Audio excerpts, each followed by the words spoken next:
Hey everyone, this is Valor's channel. Today I'll show how to create a Spotify artist account. Let's Google Spotify artist.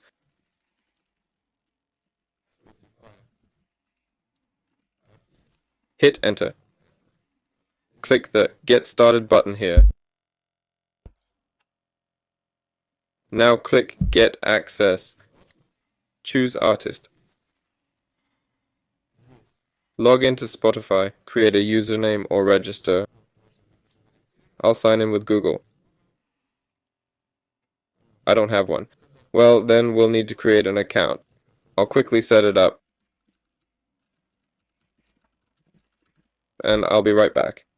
After logging in, we accept the artist account and click Next.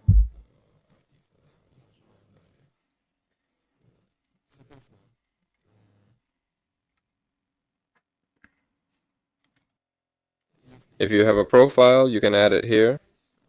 If not, you'll need a label. Yes, you'll have to create an account through a label.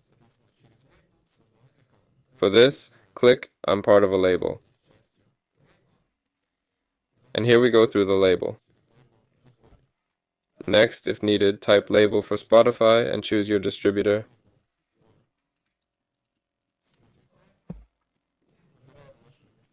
It can be any, really. So we register here and they give us login details.